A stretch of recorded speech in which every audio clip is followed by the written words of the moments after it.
Hello everyone and welcome to Uzi Mumbai, where today we're going to be doing another transfer roundup video. And in case you haven't heard yet, Lucian Goian has departed his ways with the club with Mumbai City FC, and I don't think it comes as a shock to anyone, but it does come as a really saddening news. Shlok, what do you think about it? Definitely, because you see the timeline, and we have Gogic signed.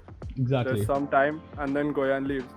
So there was like a point of time where they both were officially under the club. Yeah. So it really makes you wonder like what could have happened there.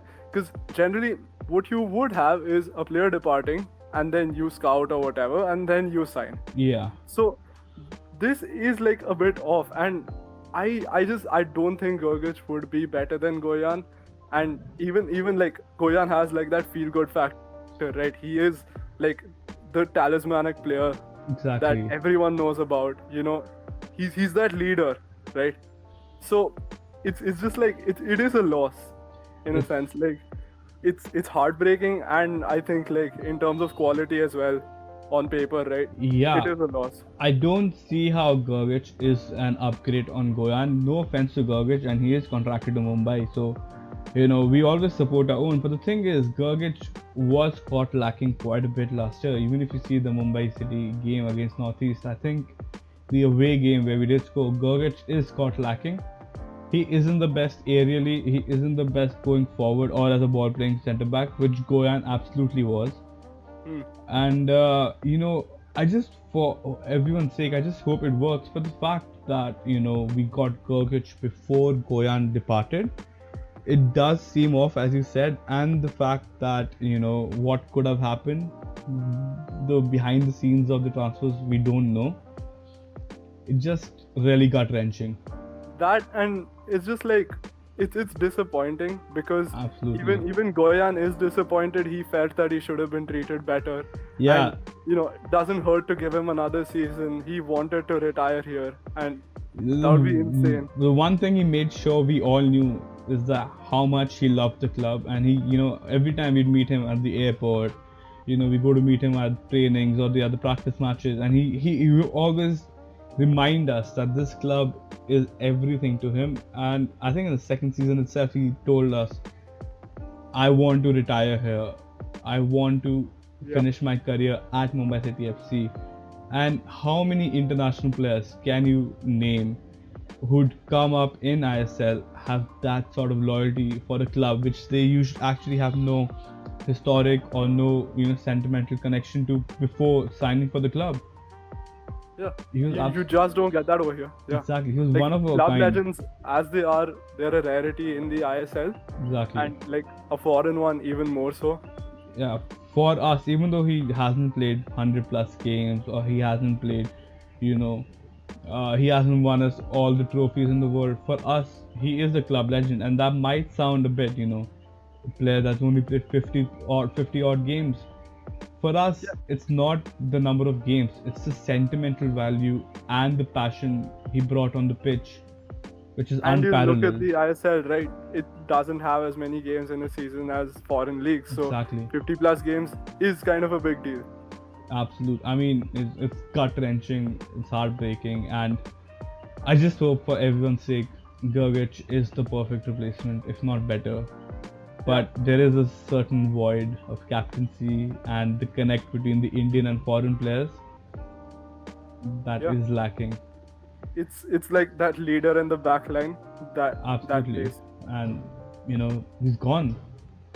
Uh, so shifting from this incredibly depressing news, we have slightly more interesting and much better news.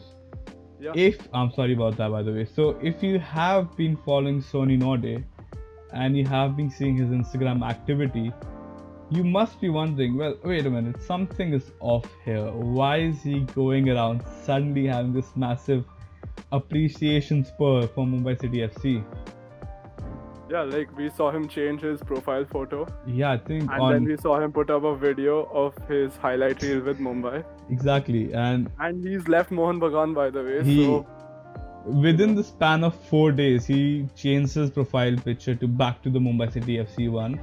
He posted his own, highlight package. Everyone commenting, come back to Mumbai. He's going about liking their comments. Yeah. He's going about liking Balwant Singh's comment, talking to everyone, and all of a sudden you go, wait a minute, is he either absolutely trolling us for the fact that he's not joining at all, or it's a guaranteed transfer and he just wants everyone to know that I'm back, I'm coming back home. He's announcing himself then. He's announcing himself. I mean, what the hell is the club doing? You have players announcing themselves. That's a bit of a sad affair. Mad, but it's great news though. Like, I'd love to have him back at the club, right? Right. Like, with Goian leaving, you don't have many foreign players who do show that appreciation for the club. Yeah. And all of a sudden, Norde doing this makes me feel right.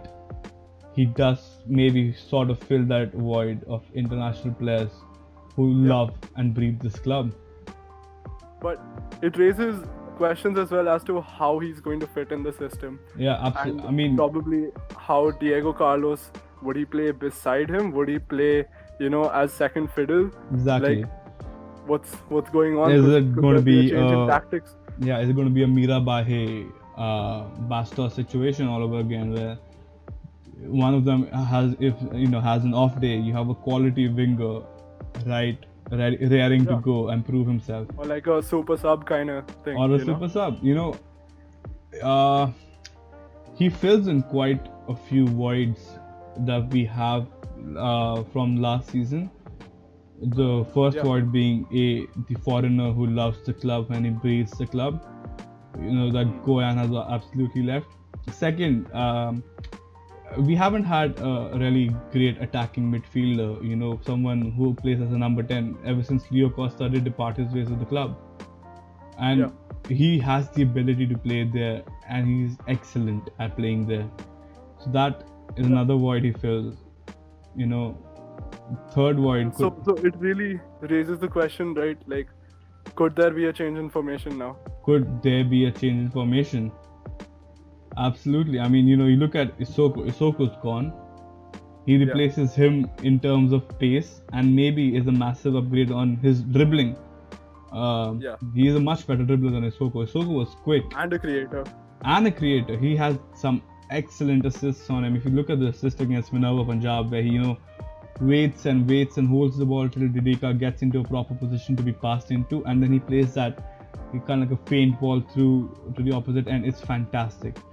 Yeah. He has great. He's the player who knows how to turn the tides of a game. He can have an off day and then still score a free kick on that day. And still score a free kick that raises the roof. I don't think I've seen a better free kick.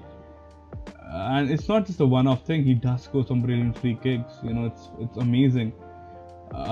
Which is one of the biggest voids we had last year. Our set pieces were absolutely horrendous. I think there was just one or two that hit the crossbar. One was Mirabahe in the Super one Cup. was Mirabahe. Yeah. And Machado in the Pune away game. First match. No. Yeah. Except that Machado couldn't get a cross into the box couldn't play a ball in from the free kick in the box and set pieces. Couldn't get a proper corner in, and that was incredibly frustrating watching it. We're chanting for him, but then he does that. Fantastic player, not the best crosser. I'm sorry. Yeah. And that is a massive void because Carlos has a good cross on him. If you look at his assist against, I'm not sure against what, but it was an assist for Adil Khan. That's an inch perfect cross. You look at that goal. Yeah. Yeah, you look at Norde's crossing when he was in Mumbai, I think against Delhi, where he's crossing it to maybe Subhash, if I'm not wrong, and that's again inch perfect crossing. So could we be lining up in a 4-3-3 where we play a centre forward and Carlos and Norde play besides each other in a kind of a swapping positions constantly deal? Mm-hmm. It seems likely. Yeah. A bit of a stretch, but not. A bit of a stretch, but it is possible. Yeah, definitely. Not outside the realms of possibility. Yeah. Right? And I think it rests on the fact that who we would operate as a right winger. Who exactly? Because if we do have an excellent right winger, and there is something on that point as well that we would have to say, because remember how we talked about Surchandra Singh coming in Yeah. and him possibly being a box-to-box midfielder. But here's the thing, for Real Kashmir, he played on the wings as well. He predominantly played on the right wing for Real Could Kashmir. we have an Indian right winger this time? Could we? You know, how many Indian right wingers do you see, especially who perform incredibly well? Even Not for many. us, we've had Sanju Pradhan and Udanta? Milind Singh play in there. Udanta, because he's an international. Yeah. But if you had to replace Udanta and not play Ashik, because Ashik isn't a natural winger, right winger, who do you have there? And all of a sudden, Surchandra Singh, who's a hard-working right winger. Yeah, so that's just like Isoko, right? Like we saw Isoko was naturally a right back.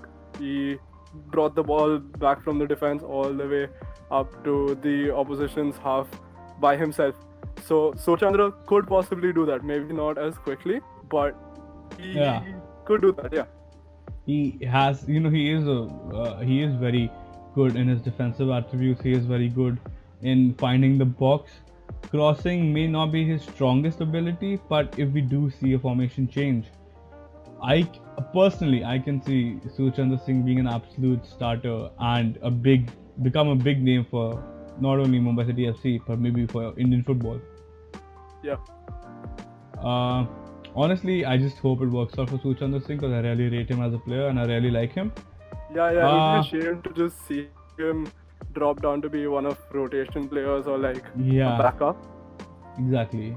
Because if we want to he's back 25, up, he's got the right age as well, you know. Absolutely. I mean, if you do want to back up, get a youth prospect. Yeah. So I hope he's not just a backup, but a proper name, and it's starts something special that we actually finally have an Indian right winger who isn't Udanta or Ashik. Yeah. So I think that's it for today, I guess. What do you guys think about the video? Do you think Sony Norde coming in does fill that gap where Goian's gone? Does it make you feel better? Is it compensation enough for Goian leaving? And what do you think about Sony Norde as a player? Do you think he's better than Anand Soko? Do you think he brings more? Tell us down in the comments. Make sure to like, subscribe and comment, and we'll see you next time.